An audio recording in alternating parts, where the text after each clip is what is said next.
ಸಾಮ್ರಾಟ್ ಒಬ್ಬ ಸಾಧಾರಣ ಮನೆ ಅಳಿಯಾಗಿದ್ದ. ತನ್ನತ್ತೆ ಮನೆಯಲ್ಲಿ ಎಲ್ಲಾ ತರದ ಕೆಲಸವನ್ನ ಮಾಡ್ತಾ ಕೂಲಿ ಆಳ್ ತರ ಬದುಕ್ತಾ ಇದ್ದ. ಆದ್ರಿವತ್ತು ಅವನು ಯಾರನ್ನೋ ಭೇಟಿ ಮಾಡೋಕಂತ ಹೋಗ್ತಿದ್ದ. ಆದ್ರೆ ಅದು ಅವನ ಅತ್ತೆ ಶರ್ಮಿಳಾಗೆ ಇಷ್ಟ ಇರ್ಲಿಲ್ಲ. ಎಲ್ಲಿ ಹೋಗ್ತಿದ್ಯೋ ದರಿದ್ರದೋನೆ, ಬಾ ಇಲ್ಲಿ. ನನ್ ಕಾಲೊತ್ತು ತುಂಬಾ ನೋಯ್ತಿದೆ. ಅತ್ತೆ, ನಾನೊಂದು ಸ್ಥಳಕ್ಕೆ ತುಂಬಾ ಬೇಗ ಹೋಗ್ಬೇಕು. ನಾನು ಬಂದ್ಮೇಲೆ ನಿಮ್ ಕಾಲು ಓದ್ತೀನಿ. ನಿಂತ್ಕೊಳ್ಳೋ. ಇವತ್ತೊಂದ್ 10 ಪೈಸೆನೂ ಸಂಪಾದನೆ ಮಾಡೋಕ್ಕಾಗಲ್ಲ ನಿಂಗೆ. ನನ್ ಮಗ್ಳು ಹಾಕೋ ಭಿಕ್ಷೆ ಕಾಸಿಂದ ಬದುಕ್ತಿದ್ಯಾ ನೀನು? ಅಂತದ್ರಲ್ಲಿ ಯಾರೋ ಭೇಟಿ ಆಗೋಕ್ ಹೋಗ್ಬೇಕಾ? ಆಗ್ಲೇ ಸಾಮ್ರಾಟ್ನ ಪತ್ನಿ ಸಾನ್ಯಾ ಅಲ್ಲಿಗೆ ಬರ್ತಾಳೆ. ಏನಾಗ್ತಿದೆ ಇಲ್ಲಿ? ಯಾಕೆ ಹೀಗ್ ಬೆಳ್ಬೆಳ್ಗೆ ಕೂಗಾಡ್ತಿದ್ದೀರಾ? ಕೂಗಾಡ್ತಿರೋದು ನಾನಲ್ಲ, ನಿನ್ ಗಂಡ ಆಗ್ಲಿಂದ ನಾಟಕ ಆಡ್ತಿರೋದು.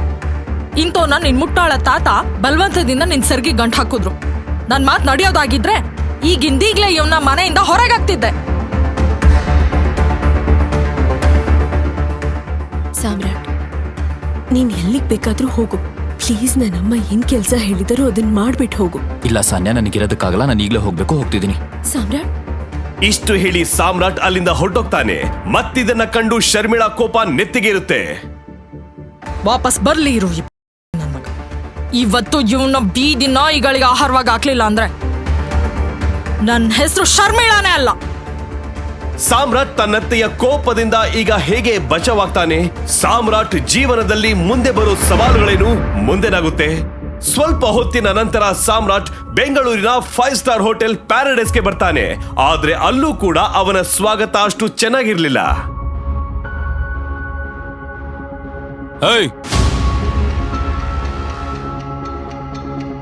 ಲೇ ಬಿಕಾರಿ, ಜೇಬಲ್ಲಿ 10 ರೂಪಾಯಿ ಇಲ್ಲ. ಈ ಹೋಟೆಲ್ ನಲ್ಲಿ ಊಟ ಮಾಡಕ್ ಬಂದಿದ್ಯಾ? ಇಲ್ಲಿ ಕುಡಿಯೋ ನೀರ್ ಖರೀದಿ ಮಾಡೋದಕ್ಕೂ ನೀನು ಮನೆ ಮಾರ್ಬೇಕಾಗತ್ತೆ. ಹೋಗ್ತಾ ಇರು ಇಲ್ಲಿಂದ. ಸಾಮ್ರಾಟ್ ಹಾಕಿದ್ದ ಚಪ್ಪಲಿ ಕಿತ್ತೋಗಿತ್ತು. ಅವನು ಹೋಟೆಲ್ ಒಳಗೆ ಹೋಗೋದಕ್ಕೆ ಬಯಸ್ತಿದ್ದ. ಆದ್ರೆ ಹೋಟೆಲ್ನ ಗಾರ್ಡ್ಸ್ ಅವನ ನೆರಳು ಸಹ ಹೋಟೆಲ್ ಮೇಲೆ ಬೀಳ್ದಿರೋ ತರ ತಡೆದಿದ್ರು. ಹೋಟೆಲ್ ಮಾಲೀಕ ಅಕ್ರಮ್ ಅವ್ರನ್ನ ಭೇಟಿ ಮಾಡೋದಕ್ಕೆ ಬಂದಿದ್ದೀನಿ. ಏನು ಹೇಳಿದೆ ನೀನು? ಅಕ್ರಮ್ ಸರ್ನ ಭೇಟಿ ಮಾಡೋದಕ್ಕೆ ಬಂದಿದ್ಯಾ? ಲೇ, ನಿನ್ನಂತ ನಮ್ಮ ಅಕ್ರಮ್ ಸರ್ ಬಾತ್ರೂಮ್ ಕ್ಲೀನ್ ಮಾಡೋದಕ್ಕೂ ಇಟ್ಕೊಳ್ಳಲ್ಲ. ಅರ್ಥ ಆಯ್ತಾ? ದೊಡ್ಡದಾಗ್ ಬಂದ್ಬಿಟ್ಟ ಅಕ್ರಮ್ ಸರ್ನ ಭೇಟಿ ಮಾಡೋದಕ್ಕೆ. ಹೋಗಿಲ್ಲಿಂದ. ಸೆಕ್ಯೂರಿಟಿ ಗಾರ್ಡ್ ಇಷ್ಟು ಹೇಳಿ ಸಾಮ್ರಾಟ್ನ ಸೈಡ್ಗೆ ದೂಡೋರಿದ್ರು. ಆಗಲೇ ಸಾಮ್ರಾಟ್ನ ಎಕ್ಸ್ ಗರ್ಲ್ ಫ್ರೆಂಡ್ ವೈಭವಿ ಹೊಸ ಬಾಯ್ ಫ್ರೆಂಡ್ ಜೊತೆ ಅಲ್ಲಿಗೆ ಬರ್ತಾಳೆ. ಅರೆ ಗಾರ್ಡ್ಸ್ ಅಣ್ಣ,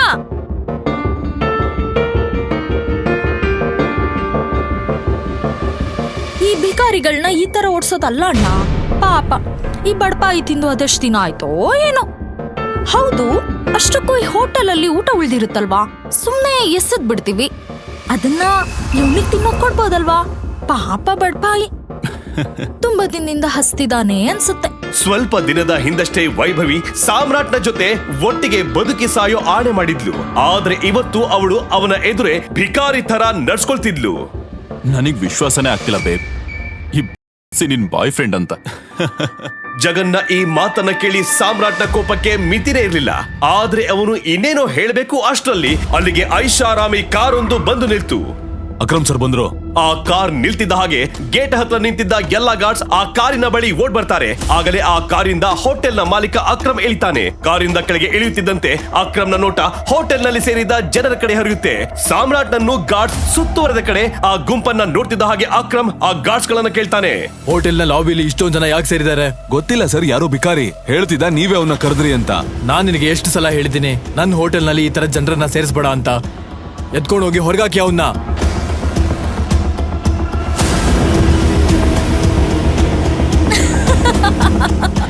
ಅಕ್ರಮ್ ಮಾತ್ ಕೇಳ್ತಿದ್ದ ಹಾಗೆ ತಕ್ಷಣ 4 ಜನ ಗಾರ್ಡ್ಸ್ ಸಾಮ್ರಾಟ್ನ ಕಡೆ ಹೋಗ್ತಾರೆ ಮತ್ತು ಸಾಮ್ರಾಟ್ನ ಅಲ್ಲಿಂದ ಕರ್ಕೊಂಡು ಹೋಗಿ ಹೋಟೆಲ್ ಇಂದ ಹೊರಗೆ ಎಳ್ಕೊಂಡು ಬರ್ತಾರೆ. ಗಾರ್ಡ್ಸ್ ಸಾಮ್ರಾಟ್ನನ್ನ ಅಕ್ರಮ್ ಎದುರೇ ಎಳ್ಕೊಂಡು ಹೋಗ್ತಿರ್ಬೇಕಾದ್ರೆ ಆಗಲೇ ಅಕ್ರಮ್ನ ಕಣ್ಣು ಸಾಮ್ರಾಟ್ ಹಾಕಿರೋ ಉಂಗುರದ ಮೇಲ್ ಬೀಳುತ್ತೆ. ಮತ್ತದರ ನಂತರ ಅಲ್ಲೇನಾಗುತ್ತೋ ಅದನ್ನು ಕಂಡು ಅಲ್ಲಿದ್ದ ಜನರ ಎದೆ ದಸಕ್ ಅನ್ನುವಂತ ಘಟನೆ ನಡೆಯುತ್ತೆ. ಬಿಟ್ಬಿಡಿ ಅವ್ರನ್ನ. ಆದ್ರೆ ಸರ್, ಸಾಮ್ರಾಟ್ನ ಕೈನಲ್ಲಿರೋ ಉಂಗುರವನ್ನ ನೋಡ್ತಿದ್ದ ಹಾಗೆ ಅಕ್ರಮ್ ಅವನನ್ನ ತಡಿತಾನೆ.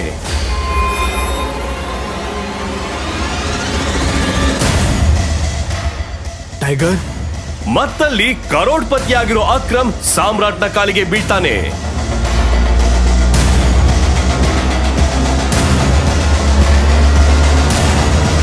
ನಾನು ನಿಮ್ಮನ್ನ ಗುರ್ತಿಸ್ಲಿಲ್ಲ, ನನ್ನನ್ನ ಕ್ಷಮಿಸ್ಬಿಡಿ ಟೈಗರ್. ಅಷ್ಟಕ್ಕೂ ಯಾಕೆ ನಗರದ ಅತಿ ದೊಡ್ಡ ಬಿಸ್ನೆಸ್ ಮ್ಯಾನ್ ಸಾಮ್ರಾಟ್ನ ಕಾಲಿಗೆ ಬಿದ್ದಿದ್ದ? ಅಷ್ಟಕ್ಕೂ ಆ ಉಂಗುರದ ರಹಸ್ಯವಾದರೂ ಏನು? ಏನೀಗ ಆ ರಹಸ್ಯ ಎಲ್ಲರ ಮುಂದೆ ಬಿಚ್ಚಿಟ್ಟುಕೊಳ್ಳುತ್ತಾ? ಅಕ್ರಮ್ ಜೊತೆ ಈ ಭೇಟಿಯ ಬಗ್ಗೆ ಸಾಮ್ರಾಟ್ ಯಾರ ಹತ್ರನೂ ಏನು ಹೇಳಲೇ ಇಲ್ಲ. ಮರುದಿನ ಮುಂಜಾನೆ ಯಾವಾಗ ಸಾಮ್ರಾಟ್ ಸಾನ್ಯಾಗೆ ಟಿಫನ್ ಕೊಡೋಕೆ ಅವಳ ಆಫೀಸ್ಗೆ ಬಂದ್ರೋ ಅಲ್ಲವನು ನೋಡ್ದ ಆಫೀಸ್ನಲ್ಲಿ ದೊಡ್ಡ ಕೋಲಾಹಲವೇ ಎಬ್ಬಿತ್ತು. ಆದ್ರೂ ಅವನು ಕಿವಿಗೆ ಹೆಡ್ಫೋನ್ಸ್ ಹಾಕೊಂಡು ಅವನ ಗುಂಗಲ್ಲೇ ತುಂಬಾ ಖುಷಿಯಾಗಿದ್ದ. ಈ ಕೋಲಾಹಲಕ್ಕೆ ರೀಸನ್ ಆಗ ತಾನೇ ಬಂದಿದ್ದ ಬ್ರೇಕಿಂಗ್ ನ್ಯೂಸ್ ಆಗಿತ್ತು. Breaking news. ಎಸ್ಕೆ ಇಂಡಸ್ಟ್ರೀಸ್ ನ ದಿಕ್ಕು ಬದಲಾಗೋಕೆ ಈ ಟೆಂಡರ್ ಕೊನೆಯ ನಂಬಿಕೆಯಾಗಿತ್ತು. ಮಾರ್ಕೆಟ್ ನಲ್ಲಿ ಈ ಸುದ್ದಿಯಿಂದ ಎಸ್ಕೆ ಇಂಡಸ್ಟ್ರೀಸ್ ಶೇರ್ ನಲ್ಲಿ ಭಾರಿ ನಷ್ಟ ಆಗಿದೆ. ಸಾನ್ಯಾ ಮುಳುಗ್ತಿರೋ ಕಂಪನಿನ ಹೇಗೆ ಮೇಲೆತ್ತಾಳೆ? Guys, the situation doesn't look good. ಇದು ನಮ್ಮ ಕೊನೆಯ ನಂಬಿಕೆ ಆಗಿತ್ತು, SK ಇಂಡಸ್ಟ್ರೀಸ್ ನ ರಿವೈವ್ ಮಾಡೋದಕ್ಕೆ. ಚಿರಾಗ್ ಸಾನ್ಯಾ ಸ್ನೇಹಿತ ಹಾಗೂ ಬಿಸ್ನೆಸ್ ಪಾರ್ಟ್ನರ್ ಆಗಿದ್ದ. ತಾತ ತೀರಿ ಹೋದ ನಂತರ ಬಿಸ್ನೆಸ್ ನೋಡ್ಕೊಳ್ಳೋದಕ್ಕೆ ಸಾನ್ಯಾ ಚಿರಾಗ್ ನನ್ನ ತನ್ನ ಪಾರ್ಟ್ನರ್ ಮಾಡ್ಕೊಂಡಿದ್ಲು. ಅಷ್ಟಕ್ಕೂ ಅವನಿಗೆ ಸಾನ್ಯಾ ಲೈಫ್ ಪಾರ್ಟ್ನರ್ ಆಗ್ಬೇಕಿತ್ತು. ಆದ್ರೆ ಸಾನ್ಯಾ ತಾತ ಸಾಯೋಕು ಮುಂಚೆ ಬಲವಂತದಿಂದ ಸಾನ್ಯಾ ಮದ್ವೆ ಒಬ್ಬ ಬಡ ಡೆಲಿವರಿ ಬಾಯ್ ಸಾಮ್ರಾಟ್ ಜೊತೆ ಮಾಡಿಸಿದ್ರು. ಸಾನ್ಯಾ ಏನನ್ನೂ ಮಾತಾಡದೆ ಚಿಂತೆಯಲ್ಲಿ ಕುರ್ಚಿ ಮೇಲೆ ಕುಳಿತಿದ್ಲು. ಆಗ ಅವಳ ಪಕ್ಕದಲ್ಲಿ ಕುಳಿತಿದ್ದ ಕಂಪನಿಯ ಚೀಫ್ ಫೈನಾನ್ಷಿಯಲ್ ಆಫೀಸರ್ ಮಾರ್ಕೋ ಹೇಳ್ದ, ಸಾನ್ಯಾ, ಟೆಂಡರ್ ಸಿಗದೇ ಇರೋ ಕಾರಣಕ್ಕೆ ನಮ್ಮ ಎಲ್ಲ ಇನ್ವೆಸ್ಟರ್ಸ್ ಅವರು ನಮ್ಮ ಕಂಪ್ನಿಯಿಂದ ಹಿಂದೆ ಸರಿದಿದ್ದಾರೆ. And the balance sheet also doesn't look good. ಒಂದು ವೇಳೆ ಇದೇ ಥರ ನಡೆದ್ರೆ ಮುಂದೆ ನಾವು ಬೀದಿಗೆ ಬರ್ತೀವಿ ಅಷ್ಟೇ. ಮಾರ್ಕ್ರೋ, ಯು ನೋ ವೆರಿ ವೆಲ್, ಈ ಕಂಪನಿನ ಕಟ್ಟಿ ಬೆಳೆಸೋಕೆ ತಾತ ರಕ್ತನೇ ಹರಿಸಿದ್ದಾರೆ. ವರ್ಷಾನ್ಗಟ್ಲೆ ನಮ್ ಶ್ರಮದಿಂದ ಕೇವಲ ನಮ್ ದೇಶದಲ್ಲ, ವಿದೇಶದಲ್ಲೂ ಕೂಡ SK ಇಂಡಸ್ಟ್ರೀಸ್ ತನ್ನದೇ ಛಾಪು ಮೂಡಿಸಿದೆ. ಕ್ಷಣ ಮಾತ್ರದಲ್ಲಿ ಇದೆಲ್ಲ ಹೇಗ್ ಹಾಳಾಗೋಗುತ್ತೆ? ಈ ತರ ಆಗೋಕ್ ಸಾಧ್ಯನಿಲ್ಲ. ಯಾವ್ದಾದ್ರೂ ಒಂದ್ ದಾರಿ ಇದ್ದೇ ಇರುತ್ತೆ. ಸಾನಿಯಾ, ನಿಮ್ಮ ತಾತನ ಕಾಲದಲ್ಲಿ ತುಂಬಾ ಸ್ಟ್ರಾಂಗ್ ಆಗಿರೋ ನಮ್ಮ ಅಸೋಸಿಯೇಟ್ಸ್ ಇದ್ರು. ಅವ್ರ ಜೊತೆ ಚಿರಾಗ್ನ ಇನ್ಸ್ಟ್ರಕ್ಷನ್ಸ್ ಪ್ರಕಾರ ನಾವು ನಮ್ಮ ಡೀಲ್ ನ ಅಂತ್ಯ ಮಾಡಿದ್ವಿ, ಮರ್ಜ್ ಮಾಡೋ ಪ್ರಯತ್ನ ಪಟ್ವಿ. ಓ ದೇಸಾಯಿಗಳೇ, ನಾಟ್ ಅಗೇನ್. ಈ ನ್ಯೂಸ್ ನಂತರ ನಮ್ಮ ಜೊತೆ ಯಾರು ಮರ್ಜರ್ ಮಾಡ್ಕೊಳ್ಳೋಕೆ ಮುಂದೆ ಬರಲ್ಲ. That's not an option. ಮಾರ್ಕ್ರೋ, let's see your plan. Desai ಉರ್ಫ್ ರವಿಕಾಂತ್ ಸಾನ್ಯಾ ತಾತನ ಹಳೆಯ ನಂಬಿಕಸ್ಥ ವ್ಯಕ್ತಿಯಾಗಿದ್ರು. ಅವರು ಸಾನ್ಯಾ ತಾತನ ಜೊತೆ ಸೇರಿ SK ಇಂಡಸ್ಟ್ರೀಸ್ ಜಗತ್ತಿನಾದ್ಯಂತ ವಿಸ್ತರಿಸುವ ಹಾಗೆ ಮಾಡಿದ್ರು. ಆದ್ರೆ ಅವರು ಈಗ ಕೇವಲ ನಾಮಕಾವಸ್ಥೆಗೆ ಈ ಕಂಪನಿಯ ಅಡ್ವೈಸರ್ ಆಗಿದ್ರು. Good morning Mrs Lobo, such a bright beautiful Monday. ನೀವ್ ಹೇಗಿದ್ದೀರಾ? ಇವತ್ತು ಆಫೀಸಲ್ಲಿ ಇಷ್ಟು ಕೋಲಾಹಲ ಯಾಕೆ ಹಬ್ಬಿದೆ? ನೀನ್ ಯಾವತ್ತು ಕೆಲ್ಸದವ್ರ ತರ ಮನೆ ಕೆಲಸ ಮಾಡ್ಕೊಂಡಿರ್ತೀಯ? ಯಾವತ್ತಾದ್ರೂ ನ್ಯೂಸು ವೀವ್ಸು ನೋಡ್ತಾ ಇದೆಯಾ? ಹೇಗೆ ಇಷ್ಟು ದೊಡ್ಡ ಇಂಡಸ್ಟ್ರಿ ಮನೆ ಅಳಿಯ ನೀನು? ಬಿಸ್ನೆಸ್ ಬಗ್ಗೆ ಮಾಹಿತಿ ತಿಳ್ಕೊಂಡಿರೋ. ಅಂತದ್ದೇನಾಯ್ತು ನನಗೆ ಗೊತ್ತಿಲ್ಲದೆ ಇರೋಂಥದ್ದು? ನೋಡು, ಸರ್ಕಾರಿ ಟೆಂಡರ್ ಸಿಗದೆ ಇರೋ ಕಾರಣ SK ಇಂಡಸ್ಟ್ರೀಸ್ಗೆ ಬಹುದೊಡ್ಡ ನಷ್ಟ ಎದುರಾಗಿದೆ. ವೆಂಟಿಲೇಟರ್ ಮೇಲೆ ಚಲಿಸುತ್ತಿದ್ದ SK ಇಂಡಸ್ಟ್ರೀಸ್ಗೆ 200 ಕೋಟಿ ಟೆಂಡರ್ ಕೈ ತಪ್ಪಿದೆ. ಮತ್ತೆ ಆ ಟೆಂಡರ್ ಅಹುಜಾ ಕಾರ್ಪೊರೇಷನ್ ಕಂಪನಿ ಸೇರಿದೆ. ಹಾ, hello ma'am. Yes ma'am, I will bring the file in your cabin right now. Mrs Lobo, Sanya ಎಲ್ಲಿ? ನನ್ಗೆ ಡಿಸ್ಟರ್ಬ್ ಮಾಡಬೇಡ. ನಾನು ಸಾನ್ಯಾ ಹತ್ರ ಹೋಗ್ಬೇಕು. I need to meet her right now. ಎಲ್ಲಿದ್ದಾಳೆ ಸಾನ್ಯಾ ಮ್ಯಾಮ್? ಈಗ ನೀನು ಮನೆಗೆ ಹೋಗು. ನೀವೆಲ್ಲಿಗೆ ಹೋಗ್ತಿದ್ದೀರಾ? ಕಾನ್ಫರೆನ್ಸ್ ರೂಮ್ಗೆ. Thank you Mrs Lobo. ಅಯ್ಯೋ, ಈಗ ಬೇಡ. ಸಾನ್ಯಾ, ನಾನು ನಿನ್ನ ಹತ್ರ ಒಂದು ಇಂಪಾರ್ಟೆಂಟ್ ವಿಷಯದ ಬಗ್ಗೆ ಮಾತಾಡ್ಬೇಕು. ಸಾಮ್ರಾಟ್ ಈ ತರ ಬಂದಿದ್ ನೋಡಿ ಎಲ್ರೂ ಗಾಬರಿ ಆಗೋಗ್ತಾರೆ. ಎಲ್ರಿಗೂ ತುಂಬಾ ಚೆನ್ನಾಗಿ ಗೊತ್ತಿತ್ತು ಸಾಮ್ರಾಟ್ SK ಪರಿವಾರದ ಒಬ್ಬ ಯೂಸ್ಲೆಸ್ ಮನೆ ಅಳಿಯ ಎಂದು. ಸಾಮ್ರಾಟ್, ಗೆಟ್ ಔಟ್. ಈಗ ಆಗಲ್ಲ. ಸಾನ್ಯಾ, ನಿನ್ನ ಈ ಸಂಕಷ್ಟದಿಂದ, ನಿಮ್ಗೆಲ್ರೂ ಈ ಸಂಕಷ್ಟದಿಂದ ನಾನು ಹೊರಗೆ ತರ್ತೀನಿ. ನನ್ನ ಹತ್ರ ದಾರಿ ಇದೆ. ನನಗೆ 5 ನಿಮಿಷ ಟೈಮ್ ಕೊಡು. ಸಾಮ್ರಾಟ್ ಇಷ್ಟು ಹೇಳ್ತಿದ್ದ ಹಾಗೆ ಚಿರಾಗ್ ತನ್ನ ಕುರ್ಚಿಯಿಂದ ಎದ್ದು, ಇದು ಕಾನ್ಫರೆನ್ಸ್ ರೂಮ್. ನಿನಗೆ ಎಷ್ಟು ಧೈರ್ಯ ಇರಬೇಕು ಕಂಪನಿ ಬಗ್ಗೆ ಮಾತಾಡೋದಕ್ಕೆ? ಸಾನ್ಯಾ, ಮೊದಲು ಈ ವ್ಯಕ್ತಿನ ಕಂಪ್ನಿಯಿಂದ ಹೊರಗೆ ಹಾಕು. ಇವ್ನು ಯಾವಾಗ ಈ ಕಂಪನಿಗೆ ಎಂಟರ್ ಆದ್ನೋ ಅವಾಗಿಂದ ಈ ಕಂಪನಿ ಎಕ್ಕುಟ್ ಹೋಗಿದೆ. ಸಾನ್ಯಾ, ಮೊದಲು ಇದನ್ನ ಸರಿ ಮಾಡು. ಏಯ್, ನಡಿಯೋ ಇಲ್ಲಿಂದ. ಚಿರಾಗ್ ಸಾಮ್ರಾಟ್ ನನ್ನ Security. ಕಾನ್ಫರೆನ್ಸ್ ರೂಮ್ ನಿಂದ ಹೊರ ಹಾಕ್ತಾನೆ. ಸೆಕ್ಯೂರಿಟಿ, ಎಳ್ಕೊಂಡು ಹೋಗಿ ಮನುಷ್ಯನ ಹೊರಗೆ ಬಿಸಾಕಿ. ಜನರಿಗೆ ಸಾಮ್ರಾಟ್ನ ಪರಿಸ್ಥಿತಿ ಕಂಡು ಅನುಕಂಪ ಉಂಟಾಯ್ತು. ಮತ್ತವರು ಚಿರಾಗ್ನ ರಿಕ್ವೆಸ್ಟ್ ಮಾಡ್ತಾ ಹೇಳ್ತಾರೆ, sir, I will take of this matter. You can go inside the meeting. ಹೌದಾ? ನೀವು ಫೈಲ್ಸ್ ತಗೊಂಡ್ ಬಂದ್ರ? ಎಸ್. ಸರಿ, ಕೊಡಿ ನನಗೆ. ಕೋಪದಿ ಕೆಂಪಾದ ಚಿರಾಗ್ ವಾಪಸ್ ಕಾನ್ಫರೆನ್ಸ್ ರೂಮ್ಗೆ ಹೋಗ್ತಾನೆ. ನಡಿ. ಬಿಡಿ ಅವರನ್ನ. ಇವರು ಕಳ್ರೋ ಕಾಕ್ರೋ ಅಲ್ಲ. ಇವರು ನಿಮ್ ಸಾನ್ಯಾ ಮೇಡಮ್ನ ಗಂಡ, ಮತ್ತೆ ಈ SK ಪರಿವಾರದ ಮನೆ ಅಳಿಯ. ಮರ್ತಿದ್ದೀರೇನು ಇದನ್ನೆಲ್ಲ ನೀವುಗಳು? Thank you Mrs Lobo. ಎಷ್ಟು ಮರ್ಯಾದೆ ನನಗೆ ನಿಮ್ಮಿಂದ ಸಿಗುತ್ತೋ ಅದು ಬಹುಶಃ ಸಾನ್ಯಾ ಮತ್ತು ಅವಳ ಅಮ್ಮನಿಂದನೂ ಸಿಗೋದಿಲ್ಲ. You idiot, come with me right now.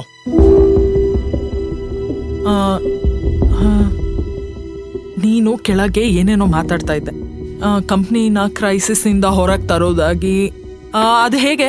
ನಂಗೂ ಹೇಗೆ ಅಂತ ಗೊತ್ತಿಲ್ಲ ಮಿಸಸ್ ಲೋಬೋ, ಆದ್ರೆ ನಾನು ಸಹಾಯ ಮಾಡಬೇಕು ಅಂದ್ರೆ ನನಗೆ ಕೆಲವು ಇನ್ಫಾರ್ಮೇಶನ್ ಬೇಕು. ಅದಿಲ್ಲದೆ ಐ ಆಮ್ ಹೆಲ್ಪ್ಲೆಸ್. ಯಾವ ಥರ ಇನ್ಫಾರ್ಮೇಶನ್? ನನಗೆ ಈ ಕಂಪ್ನಿಯ ಇನ್ವೆಸ್ಟರ್ಸ್ಗಳ ಡೀಟೇಲ್ಸ್ ಬೇಕು, ಶೇರ್ ಹೋಲ್ಡರ್ಸ್ ಲಿಸ್ಟ್ ಬೇಕು, ಬ್ಯಾಲೆನ್ಸ್ ಶೀಟ್ನ ನೋಡಬೇಕು. ಅದು ಯಾವುದೂ ಇಲ್ಲದೆ ನಾನು ಏನು ಮಾಡೋಕ್ಕಾಗಲ್ಲ. ಈಗಷ್ಟೇ ನೀನೇ ನೋಡ್ದೆ ಅಲ್ವಾ ಏನಾಯ್ತು ಅಂತ. ಮತ್ತೆ ಇದೆಲ್ಲ ಆದ್ಮೇಲೆ ಕಂಪನಿ ಯಾವ ಎಂಪ್ಲಾಯ್ ಕೂಡ ನಿನಗೆ ಸಹಾಯ ಮಾಡೋದಿಲ್ಲ. ಹೀಗಿರುವಾಗ ಏನ್ ಮಾಡೋದು? ನನ್ಗೆ ಸಹಾಯ ಮಾಡೋಕೆ ಒಬ್ಬ ವ್ಯಕ್ತಿ ಇದ್ದಾರೆ. ಯಾರು? ರವಿಕಾಂತ್ ದೇಸಾಯಿ ಸರ್. ಅವರು ಸಾನ್ಯಾ ಗ್ರ್ಯಾಂಡ್ ಫಾದರ್ಗೆ ತುಂಬಾ ಕ್ಲೋಸ್ ಆಗಿದ್ರು.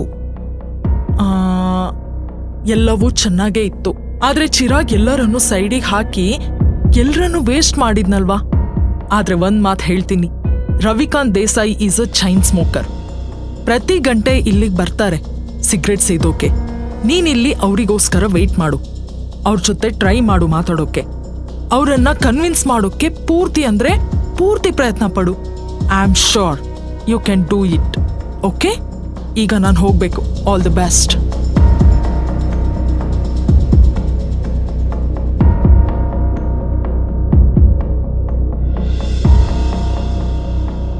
ನಮಸ್ಕಾರ ಮಂತ್ರಿಗಳೇ, ಹೇಗಿದ್ದೀರಾ?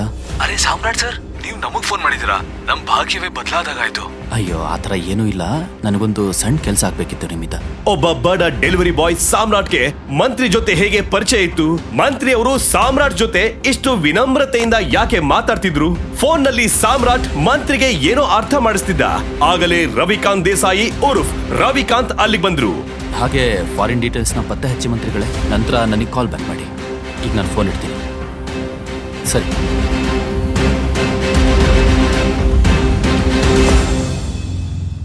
ರವಿಕಾಂತ್ ಸರ್ ನೋಡಿ, SK ಕಂಪನಿನ AK ಪ್ರೈವೇಟ್ ಲಿಮಿಟೆಡ್ ಜೊತೆ ಮರ್ಜ್ ಮಾಡಿದ್ರೆ ಹೇಗಿರುತ್ತೆ?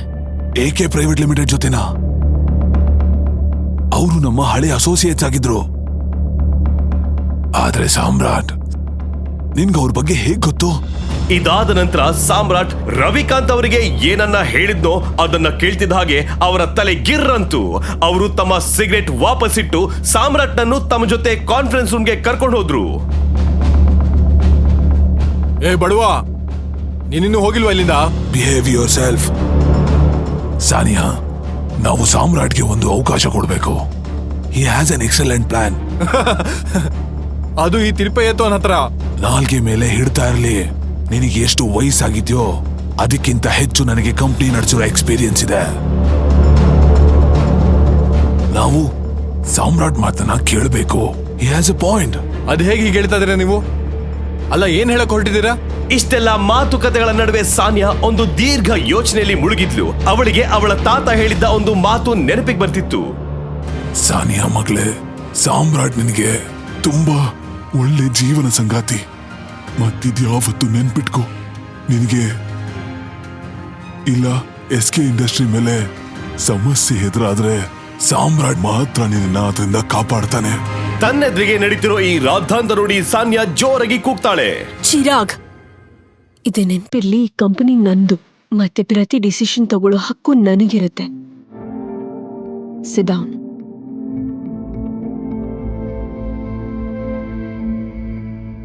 ಸಾಮ್ರಾಟ್, ಕೂತ್ಕೋ, ಮತ್ತೆ ಏನ್ ಮಾಡ್ತೀಯ ಮಾಡು. ಸಾನ್ಯಾ ಚಿರಾಗ್ ಮೇಲೆ ಕೂಗಾಡಿದ್ ನೋಡಿ ಸಾಮ್ರಾಟ್ಗೆ ಖುಷಿ ಆಯ್ತು.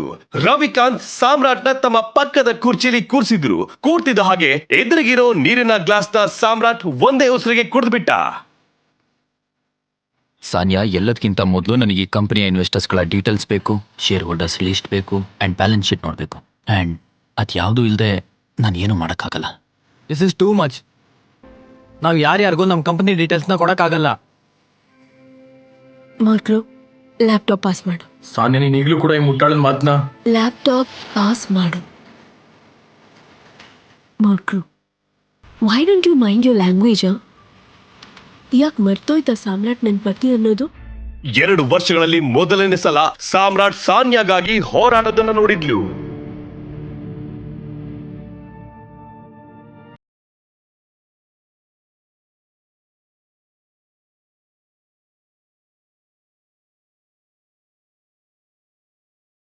ಸಾನ್ಯಾ, ನನಗೆ ಸ್ಟೇಟ್ಮೆಂಟ್ಸಲ್ಲಿ ತುಂಬ ಇರ್ರೆಗ್ಯುಲಾರಿಟೀಸ್ ಕಾಣಿಸ್ತಿದೆ. ನಮ್ಮ ಇನ್ವೆಸ್ಟರ್ಸ್ ಮಧ್ಯದಲ್ಲಿ ಬಿಟ್ಟು ಹೋಗಿರೋ ಪ್ಯಾಟರ್ನ್ಸ್ ಕೂಡ ಕಾಣ್ತಿದೆ. ಬ್ಯಾಲೆನ್ಸ್ ಶೀಟಲ್ಲಿ ತುಂಬ ಕಡೆ ಟ್ರಾನ್ಸಾಕ್ಷನ್ ಮೇಲೆ ನನಗೆ ಡೌಟ್ ಇದೆ. ಏನು ಇಷ್ಟ ಬಂದಾಗ ಮಾತಾಡ್ತೀಯಾ? ಇದೆಲ್ಲ ಗಾಳಿಲಿ ಗುಂಡಾರ್ಸೋ ಮಾತು. ಮೊದ್ಲೇಳು, ಈ ಕಂಪ್ನಿ ದಿವಾಳಿ ಆಗೋದ್ರಿಂದ ಹೇಗ್ ಬಚಾವ್ ಮಾಡ್ತೀಯ ನೀನು? ಬೀಳ್ತಿರೋ ಶೇರ್ಸ್ನ ಹೇಗ್ ಕಂಟ್ರೋಲ್ ಮಾಡ್ತೀಯ ನೀನು? ಸಾಮ್ರಾಟ್, ಸಾನ್ಯಾ, ನಾನು ಈ ಕಂಪ್ನಿ ಶೇರ್ಸ್ನ ಬೈಬ್ಯಾಕ್ ಮಾಡ್ತಾ ಇದ್ದೀನಿ. Brilliant idea. ನಿನಗೇನ್ ಅನ್ಸುತ್ತೆ ಸಾಮ್ರಾಟ್? ನಾವು ಇದ್ರ ಬಗ್ಗೆ ಡಿಸ್ಕಸ್ ಮಾಡಿಲ್ಲ ಅಂತನಾ? ಸಾಮ್ರಾಟ್, ನಮ್ಮ ಹತ್ರ ಫಂಡ್ಸ್ ಎಲ್ಲಿದೆ? You're right. Okay. Let me make a call. ಇಷ್ಟು ಹೇಳಿ ಸಾಮ್ರಾಟ್ ತನ್ನ ಫೋನಿಂದ ಒಂದು ನಂಬರ್ಗೆ ಕಾಲ್ ಮಾಡ್ದ. ಅದನ್ನ ಕೇಳಿ ಸಾನ್ಯಾ ಜೊತೆ ಅಲ್ಲಿದ್ದವರ ಎದೆ ದಸಕಂತು. ಚಿರಾಗ್ ಮತ್ತೆ ಮಾರ್ಕೋ ಕಣ್ಣುಗಳು ಬಿಟ್ಟ ಕಣ್ಣು ಬಿಟ್ಟಂತೆ ಇದ್ವು. ಯಾ ಮಿಸ್ಟರ್ ಅಕ್ರಮ್, ನನ್ನ ಮಾತನ್ನ ಸರಿಯಾಗಿ ಕೇಳಿಸ್ಕೊಳ್ಳಿ. AK ಪ್ರೈವೇಟ್ ಲಿಮಿಟೆಡ್ ಅಕೌಂಟಿಂದ SK ಇಂಡಸ್ಟ್ರೀಸ್ ಅಕೌಂಟ್ಗೆ ಈಗಿಂದೀಗಲೇ 500 ಕೋಟಿ ದುಡ್ಡನ್ನ ಟ್ರಾನ್ಸ್ಫರ್ ಮಾಡಿ. ಮತ್ತೆ ಎರಡನೇ ಮಾತು, AK ಪ್ರೈವೇಟ್ ಲಿಮಿಟೆಡ್ ಮತ್ತೆ SK ಇಂಡಸ್ಟ್ರೀಸ್ ಮರ್ಜರ್ ಆಗೋದ್ರ ಬಗ್ಗೆ ಪಬ್ಲಿಕ್ನಲ್ಲಿ ಅನೌನ್ಸ್ ಮಾಡಿ ಈ ಕೂಡಲೇ. ಮತ್ತು ಹಾಂ, ಅಹುಜಾ ಕಾರ್ಪೊರೇಷನಲ್ಲಿ ಎಷ್ಟೆಲ್ಲ ಶೇರ್ಸ್ ಇದೆಯೋ ಎಲ್ಲ ಖರೀದಿ ಮಾಡಿ ಬೇಗ.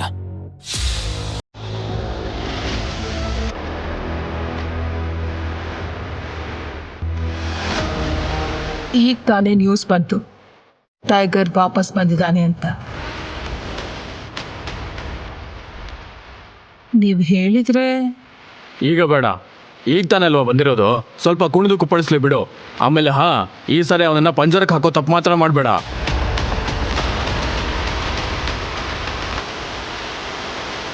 ಟೈಗರ್,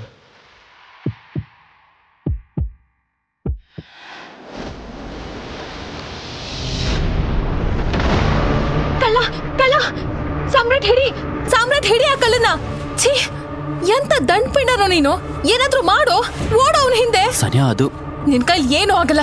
ಪ್ಲೀಸ್, ಯಾರಾದ್ರೂ ಹಿಡಿದೇ ಆ ಕಳ್ಳನ. ಅದು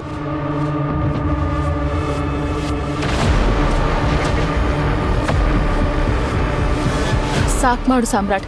ನೆನೆ ಆ ಗಲ್ಲಿ ರೌಡಿ ಬಂದು ನಿನ್ ಹೆಂಡತಿಗೆ ಏನೇನೆಲ್ಲ ಬೈದು ಹೋದ. ನಿನ್ ಬಾಯಿಂದ ಒಂದ್ ಮಾತು ಕೂಡ ಬರ್ಲಿಲ್ಲ. ಇವತ್ತಿದು ನಿನಗ್ ಸ್ವಲ್ಪನಾದ್ರೂ ಗೊತ್ತಿದ್ಯಾ ಫೋನ್ ನನಗೆ ಎಷ್ಟು ಇಂಪಾರ್ಟೆಂಟ್ ಅಂತ? ಯು ನೋ ವಾಟ್, ನಿನ್ನಂತ ಗಂಡ ಇದನ್ನಲ್ಲ ಅಂತ ನಾಚಿಕೆ ಆಗುತ್ತೆ. ನಮ್ಮಪ್ಪ ಮನ್ಸ್ ಮಾಡಿದ್ರೆ ಯಾವ್ದಾದ್ರು ಬಾಲಿವುಡ್ ಸ್ಟಾರ್ ಜೊತೆ ನನ್ನ ಮದ್ವೆ ಮಾಡಿಸ್ತಿದ್ರು. ಆದ್ರೆ ನಮ್ ತಾತ ನಿನ್ನಂತ ಸೋಮಾರಿ ಹೇಡಿ ಜೊತೆ ಯಾಕೆ ನನ್ ಮದ್ವೆ ಮಾಡಿಸಿದ್ರು ಏನೋ. ಓ ಗಾಡ್. ಸಾಮ್ರಾಟ್ ಒಬ್ಬ ಬಡ ಮತ್ತು ಅನಾಥ ಹುಡುಗ. ಅವನ ಮದುವೆ ಶ್ರೀಮಂತ ಮನೆಯ ಮಗಳು ಸಾನ್ಯಾ ಜೊತೆ ಒಂದು ಅನಿವಾರ್ಯ ಪರಿಸ್ಥಿತಿಯಲ್ಲಿ ನಡೆದಿತ್ತು. ಸಾನ್ಯಾಳ ಖರ್ಚು ನೋಡ್ಕೊಂಡು ಅವಳನ್ನ ಖುಷಿಯಾಗಿಡಷ್ಟು ಯೋಗ್ಯತೆ ಸಾಮ್ರಾಟ್ಗೆ ಇರಲಿಲ್ಲ. ಅತ್ತೆ ಮನೆಯಲ್ಲಿ ಅವನಿಗೆ ಕಾಸಿನ ಕಿಮ್ಮತ್ತು ಇರಲಿಲ್ಲ. ಸಾಮ್ರಾಟ್ ಕೆಲಸದವರಿಂದಲೂ ಬಯಸ್ಕೊಳ್ತಿದ್ದ. ಅಯ್ಯೋ ಮನೆ ಅಳಿಯ, ಈಗ ತಾನೇ ನೆಲ ಒರೆಸಿದೀನಿ. ನೀನ್ ನೋಡಿದ್ರೆ ಚಪ್ಪಲಿ ಹಾಕೊಂಡು ನಿಮ್ಮಪ್ಪನ ಮನೆ ಅನ್ಕೊಂಡು ಎಲ್ಲಾ ಕಡೆ ಓಡಾಡ್ತಿದ್ಯಲ್ಲೋ. ಸಾರಿ, ನಾನು ನೋಡ್ಲಿಲ್ಲ. ಆದ್ರೆ ನಮ್ಮ ಅಪ್ಪನ ಬಗ್ಗೆ ಮಾತಾಡಕ್ ನಿಂಗೆ ಎಷ್ಟು ಧೈರ್ಯ? ಓಹೋ, ನೀನ್ ಅಷ್ಟೊಂದ್ ದೊಡ್ಡ ಶ್ರೀಮಂತನ್ ಮಗ ಆಗಿದ್ರೆ ಇಲ್ಲಿ ಮನೆ ಅಳಿಯ ಆಗಿ ಸಾನ್ಯಾ ಕೊಡೋ ಎಂಜಲ್ ಕಾಸಲ್ಲಿ ಯಾಕೋ ಬದುಕ್ತಾ ಇದ್ಯಾ ಹೇಳು? ಸಾಮ್ರಾಟ್, ಈಗ ತಾನೇ ನಾನು ಇನ್ನೊಂದು ಫೋನಲ್ಲಿ ವಾಟ್ಸಪ್ ನೋಡ್ದೆ. ಯಾವ ಕಳ್ಳ ನನ್ ಫೋನ್ ಕದ್ನೋ ಅವ್ನು ನನ್ನ ಫ್ರೆಂಡ್ ಸೈತ್ರಾಲಿಗೆ ಸಾನ್ಯಾ ಅಂತ ಮೆಸೇಜ್ ಮಾಡಿ ಯಾವ್ದೋ ಗೊತ್ತಿಲ್ಲ ಜಾಗಕ್ಕೆ ಬಾ ಅಂತ ಕರ್ದಿದ್ದಾನೆ. ಅವಳು ಹೋಗ್ಬಿಟ್ಟಿದ್ದಾಳೆ ಸಾಮ್ರಾಟ್. ನನಗ್ ತುಂಬಾ ಭಯ ಆಗ್ತಿದೆ, ಅವಳಿಗೇನಾದ್ರೂ ಹೆಚ್ಚು ಕಮ್ಮಿ ಆದ್ರೆ ಅಂತ.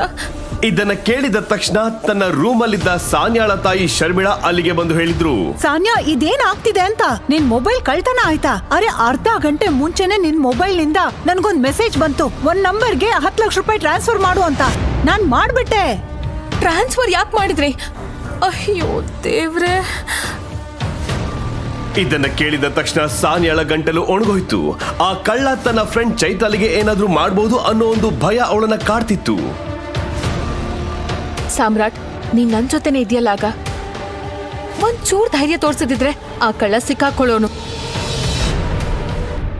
I am warning you. ಚೈತ್ರಾಲಿಗೆ ಏನಾದ್ರೂ ಆದ್ರೆ ನಿನ್ನನ್ನು ಜೈಲಿಗೆ ಕಳಿಸ್ತೀನಿ. ನಿನ್ನಂತ ಗಂಡನ ಜೊತೆ ಒಂದ ಕ್ಷಣನೂ ಇರೋಕೆ ನನಗಿಷ್ಟ ಇಲ್ಲ. ಈಗಿಲ್ಲಿ ನಿಂತ್ಕೊಂಡು ಏನ್ ಮಾಡ್ತಿದ್ಯಾ? ಹೋಗಿ ಪೊಲೀಸರಿಗೆ ಇನ್ಫಾರ್ಮ್ ಮಾಡು. ಅಷ್ಟಾದ್ರೂ ಮಾಡ್ಬೋದಲ್ಲ. ಅಥವಾ ಈಗ್ಲೂ ನಿನ್ ಕೈಕಾಲ್ ನಡುತ್ತಾ ಇದ್ಯಾ? ಇದನ್ನ ಕೇಳಿದ ಸಾಮ್ರಾಟ್ ಮನೆಯಿಂದ ಪೊಲೀಸ್ ಸ್ಟೇಷನ್ಗೆ ಹೊರಟ. ಆದ್ರೆ 1 ಗಂಟೆ ಆದ್ರೂ ಪೊಲೀಸರು ಬರ್ಲಿಲ್ಲ, ಸಾಮ್ರಾಟ್ ಕೂಡ ಬರ್ಲಿಲ್ಲ. ಸಾನ್ಯಾಗೆ ಏನೋ ವಿಚಿತ್ರ ಅನ್ಸಿ ಸಾಮ್ರಾಟ್ಗೆ ಕಾಲ್ ಮಾಡೋಕೆ ಟ್ರೈ ಮಾಡಿದ್ಲು, ಆದ್ರೆ ಅವನ ನಂಬರ್ ಸ್ವಿಚ್ ಆಫ್ ಆಗಿತ್ತು. ಈಗ ಸಾನ್ಯಾಳ ಕೋಪ ನೆತ್ತಿಗೇರಿತ್ತು. ಇವನ್ ಫೋನ್ ಯಾಕೆ ಬಂದ್ ಬರ್ತಿದೆ? ಏನಾಯ್ತು? ಏನಾಯ್ತು? ನನ್ ಫ್ರೆಂಡ್ ಮಾನದ ಪ್ರಶ್ನೆ. ಈ ಸಾಮ್ರಾಟ್ ಫೋನ್ ಆಫ್ ಮಾಡ್ಕೊಂಡು ಕೂತಿದ್ದಾನೆ. ನನ್ ತಾತ ಯಾಕೆ ನಿನ್ನಂತ 3rd ಕ್ಲಾಸ್ ಮನುಷ್ಯನ ಜೊತೆ ಮದ್ವೆ ಮಾಡ್ಸಿದ್ರೋ ಗೊತ್ತಿಲ್ಲ. ಸಾನ್ಯಾಳ ತಾಯಿ ಶರ್ಮಿಳಾಗೂ ಸಾಮ್ರಾಟ್ನನ್ನ ಕಂಡ್ರೆ ಆಗ್ತಿರ್ಲಿಲ್ಲ. ಆದ್ರೆ ಸದ್ಯಕ್ಕೆ ಅವರು ಸಾನ್ಯಾಗೆ ಸಮಾಧಾನ ಮಾಡಿ ಪೊಲೀಸ್ ಸ್ಟೇಷನ್ಗೆ ಕರ್ಕೊಂಡು ಹೋದ್ರು. ಅಲ್ಲಿಗೆ ಹೋಗಿ ಸಾಮ್ರಾಟ್ ಬಗ್ಗೆ ವಿಚಾರಿಸಿದಾಗ ಅವರಿಗೆ ತಿಳಿದ ಸತ್ಯ ಕೇಳಿ ಅವರ ತಲೆ ಗಿರ್ರೆಂದಿತು. ಸಾಮ್ರಾಟ್ ಅಂತ ಯಾರು ಬೆಳಗ್ಗೆಯಿಂದ ಇಲ್ಲಿಗೆ ಬಂದಿಲ್ಲ, ಕಳ್ತನದ ಬಗ್ಗೆ ಯಾವ ಕಂಪ್ಲೇಂಟ್ ಕೂಡ ಬಂದಿಲ್ಲ. ಇವತ್ ಸಾಮ್ರಾಟ್ ನನ್ ಕಣ್ಣಿಗೆ ಬಿದ್ದಿದ್ರೆ ಅವನ ಸಾಯಿಸೇ ಹಾಕ್ತಿದ್ದೆ. ಇನ್ಸ್ಪೆಕ್ಟರ್, ಇವತ್ ನನ್ ಫೋನ್ ಕಳ್ತನ ಆಯ್ತು. ಆಮೇಲೆ ನನ್ ಫ್ರೆಂಡ್ ಚೈತ್ರ ಅಲ್ಲಿ. ಪೊಲೀಸ್ ಆಫೀಸರ್ FIR ಬರೆಯೋಕೆ ಶುರು ಮಾಡ್ತಿದ್ದಂತೆ ಸಾನ್ಯಾಳ ಇನ್ನೊಂದು ನಂಬರ್ಗೆ ಕಾಲ್ ಬಂತು. ಆ ಕಾಲ್ ಬೇರೆ ಯಾರದ್ದು ಅಲ್ಲ, ಕಳ್ಳನ ವಶದಲ್ಲಿದ್ದ ಚೈತ್ರಾಲಿಯದ್ದು. Chaitrali? Sanya, speaker. Hello Chaitrali. Hello Sanya. ಅಯ್ಯೋ, thank god for Samrat bro. ಅವರಿಲ್ಲ ಇವತ್ತು ನನ್ ಪ್ರಾಣ ಉಳಿತು. ಆ ಗೂಂಡಗಳು ಭಾರಿ ಡೇಂಜರಸ್ ಇದ್ರು. ಏನ್ ಹೇಳ್ತಿದ್ಯಾ ನೀನು? ಸಾಮ್ರಾಟ್ನಿಂದ ನಿನ್ ಪ್ರಾಣ ಉಳಿತಾ? ಅಂದ್ರೆ ಎಲ್ಲಿದ್ಯಾ ನೀನೀಗ? ನೀನ್ ಎಲ್ಲಿದ್ಯಾ ಇವಾಗ? ನಾನ್ ನಿನ್ನ ಹತ್ರ ಬಂದು ಎಲ್ಲ ಹೇಳ್ತೀನಿ.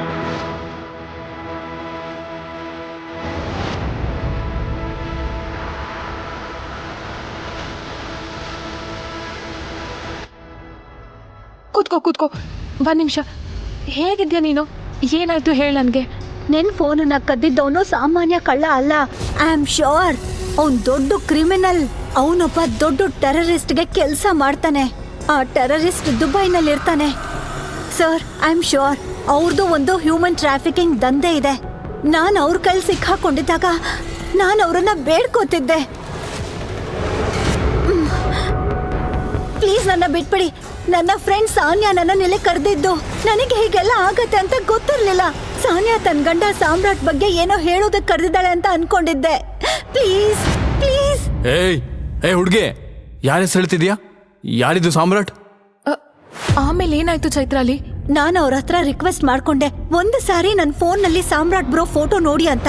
ಆಮೇಲೆ ಯಾಕೋ ಗೊತ್ತಿಲ್ಲ, ಅವರು ಸಾಮ್ರಾಟ್ ಫೋಟೋ ನೋಡಿ ಗಾಬರಿ ಆದ್ರು. ಬ್ರೋ ಫೋಟೋನ ಝೂಮ್ ಮಾಡಿ ಈ ಉಂಗ್ರ ನನಗ್ ಅರ್ಥ ಆಗ್ಲಿಲ್ಲ.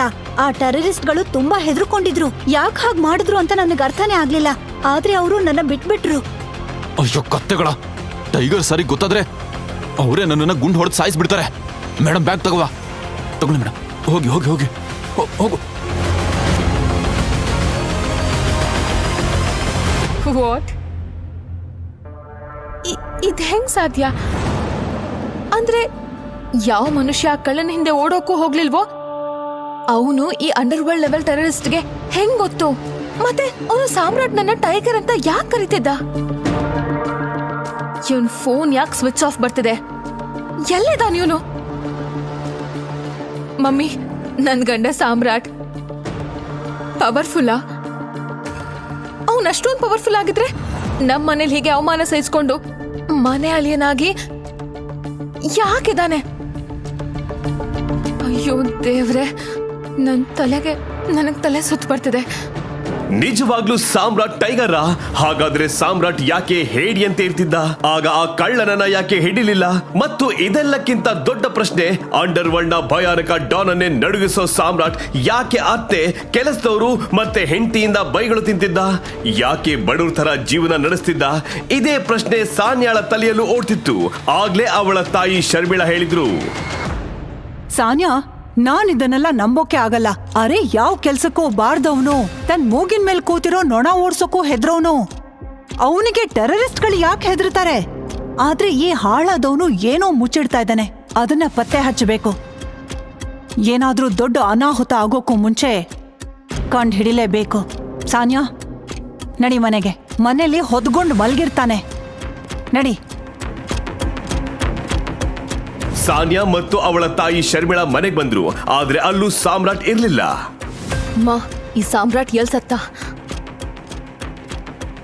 ಸಾಮ್ರಾಟ್ನ ನಿಜವಾದ ಮುಖ ಯಾವುದು ಅಂತ ಯೋಚಿಸ್ತಾನೆ ಸಾನ್ಯಾ ಇಡೀ ರಾತ್ರಿ ಕಳೆದ್ಲು. ಅವಳು ಸುಮಾರು ಸಲ ಸಾಮ್ರಾಟ್ಗೆ ಫೋನ್ ಮಾಡೋಕೆ ಟ್ರೈ ಮಾಡಿದ್ಲು. ಅವಳಿಗೆ ಏನೇನೋ ಯೋಚನೆಗಳು ಬರ್ತಿದ್ವು. ಸಾಮ್ರಾಟ್ಗೆ ಏನಾದ್ರೂ ಆಯ್ತಾ, ಅಥವಾ ಸಾಮ್ರಾಟ್ ಒಬ್ಬ ಟೆರರಿಸ್ಟಾ, ಅಥವಾ ಡಾನ್ ಇರ್ಬೋದಾ? ಬೆಳಿಗ್ಗೆ ಸಾಮ್ರಾಟ್ ವಾಪಸ್ ಬಂದ ತಕ್ಷಣ ಸಾನ್ಯಾ ಅವನ ಜೊತೆ ಮಾತಾಡ್ಬೇಕು ಅಂದ್ಕೊಂಡ್ಲು. ಚೈತ್ರಾಲಿ ಹೇಳಿದ್ದು ನಿಜನಾ ಅಥವಾ ಅದು ಅವಳ ತಪ್ಪು ತಿಳುವಳಿಕೆನಾ ಅಂತ ತಿಳಿಬೇಕಿತ್ತು. ಆದ್ರೆ ಸಾನ್ಯಾ ಇವತ್ತು ಅವಸರದಲ್ಲಿದ್ಲು. ಯಾಕಂದ್ರೆ ಅವಳು ತನ್ನ ಗಂಡನಿಗಿಂತ ಹೆಚ್ಚು ಇಷ್ಟಪಡ್ತಿದ್ದ ಚಿರಾಗ್ ಅನ್ನೋನು ಇವತ್ತು ಮನೆಗೆ ಬರ್ತಿದ್ದ. ಏನಾಯ್ತು ರಾಮಣ್ಣ? ಹೋಗು ಮಾರ್ಕೆಟಿಂದ ಈ ಐಟಮ್ಸ್ನ ತಗೊಂಡ್ ಬಾ. ಇವತ್ತು Sanya madam office friend Chirag ಬರ್ತಿದ್ದಾರೆ. ಯಾವಾಗ್ಲೂ ರಾತ್ರಿ ಲೇಟಾಗಿ ಅವ್ರ ಜೊತೆನೆ ಬರೋದವರು. ಈಗ ನೀನು ಅವ್ರ ಗಂಡ, ಈಗ ನೀನೇ ಅವ್ರ ಫ್ರೆಂಡ್ನ ಕೂಡ ನೋಡ್ಕೋಬೇಕು. 1 kg ಅಕ್ಕಿ, 1 kg ಹಿಟ್ಟು, ಚುಕ್ಕೀನಿ, ಅವೋಕಾಡೋ, ಇದೆಲ್ಲ ಚೈನೀಸ್ ತರ ಇದೆಯಲ್ಲ. ಸಾಮ್ರಾಟ್ಗೆ ಈ ಕೆಲಸದವನು ಈ ಮನೆಯಲ್ಲಿ ತುಂಬಾ ವರ್ಷಗಳಿಂದ ಇದ್ದಾನೆ ಅಂತ ಗೊತ್ತಿತ್ತು. ಇನ್ನು ಆ ಮನೆಯಲ್ಲಿ ಅವನಿಗೆ ಸಾಮ್ರಾಟ್ಗಿಂತಲೂ ಹೆಚ್ಚು ಗೌರವವಿತ್ತು. ಆಗ್ಲೇ ಸಾಮ್ರಾಟ್ನ ಫೋನ್ ರಿಂಗ್ ಆಯ್ತು. ಸ್ಕ್ರೀನ್ ಮೇಲೆ ನಂಬರ್ ನೋಡಿ ಅವನು ಬೆಚ್ಚಿ ಬಿದ್ದ. ಯಾಕಂದ್ರೆ ಆ ನಂಬರ್ ಟರ್ಕಿಯಿಂದ ಬಂದಿತ್ತು. ಸಾರಿ. ಏ ಕುರುಡ, ಕಣ್ ಕಾಣ್ಸಲ್ವಾ? ನನ್ನನ್ನ ಡಿಕ್ಕಿ ಹೊಡಿಯಕ್ ನಿನ್ಗೆ ಎಷ್ಟು ಧೈರ್ಯ? ಹಾ, ಏನ್ ಮಾಡ್ತಾ ಇದ್ದೀರಾ ನೀವು? ಬಿಡಿ. ಮಗನೇ, ನೀನ್ ಯಾರಿಗ್ ಡಿಕ್ಕಿ ಹೊಡೆದಿದ್ಯಾ ಅಂತ ಗೊತ್ತಾ ನಿನಗೆ? ಗಜ್ಜು ಭಾಯ್ ಹೆಸರು ಕೇಳಿದ್ಯಾ? ಈಗ ಡಿಕ್ಕಿ ಹೊಡೆದಿದ್ಯಾ, ದಂಡ ಕಟ್ಟೆ ಹೋಗ್ಬೇಕು ನೀನು, ಗೊತ್ತಾಯ್ತಾ? ಲೇ, ಇವನು ಅದೇ ಮನೆ ಅಳಿಯ ಅಲ್ವಾ? ಕೋಟಿ ಅಧಿಪತಿ, ಸುಂದರ ಹೆಂಡತಿ ಇರೋನು. ಆ ಒಂದು ಕೆಲಸ ಮಾಡೋಣ ರಾಜ, ಇವತ್ತು ಇವನ್ನ ಕಿಡ್ನಾಪ್ ಮಾಡ್ಬಿಡೋಣ. ಅದೇ ನೆಪದಲ್ಲಿ ಅವನ್ ಹೆಂಡತಿನ ನಮ್ಮ ಅಡ್ಡ ಕರ್ಸ್ಕೊಳ್ಳೋಣ. ಇಡೀ ರಾತ್ರಿ ಪಾರ್ಟಿನೇ ಪಾರ್ಟಿ. ಸಾಮ್ರಾಟ್ನ ಫೋನ್ ಮತ್ತೆ ರಿಂಗ್ ಆಯ್ತು. ಪದೇ ಪದೇ ಫೋನ್ ರಿಂಗ್ ಆಗೋದನ್ನ ನೋಡಿ ಗಜ್ಜು ಸಾಮ್ರಾಟ್ನಿಂದ ಫೋನ್ ಕಸಿದ್ಕೊಂಡ್ಬಿಟ್ಟ. ಫೋನ್ ಕೊಡು. ಏನೇ ಮಾಡು, ಫೋನ್ ಮಾತ್ರ ಎತ್ಬೇಡ. ನೀನ್ ಹುಡುಗಿದ ಫೋನು? ಹೇಳಿದ್ನಲ್ಲ ದಂಡ ಕೊಡ್ಬೇಕು ಅಂತ. ಅರೆ, ನಾನ್ ಕೇಳ್ಬೇಕಲ್ಲ ಅವಳ ಇಂಪ ಧ್ವನಿನ. ಕೇಳಲಾ? ಏನ್ ಹೆಸರು ಹೇಳ್ದೆ? ಸಾನ್ಯಾ. ನೋಡು, ಫೋನ್ ಎತ್ಬೇಡ. ಹಲೋ. ಫೋನ್ನ ಆ ಕಡೆಯಿಂದ ಏನ್ ಹೇಳಿದ್ರು ಅದನ್ನ ಕೇಳಿ ಗಜ್ಜು ಥರ ಥರ ನಡ್ಗೋಕೆ ಶುರು ಮಾಡ್ದ ಮತ್ತು ಗಾಬರಿಲಿ ಬೆವ್ದೋದ. ಕ್ಷಮಿಸ್ಬಿಡಿ ಬಾಯ್, ನಮ್ಮಿಂದ ದೊಡ್ಡ ತಪ್ಪಾಯ್ತು.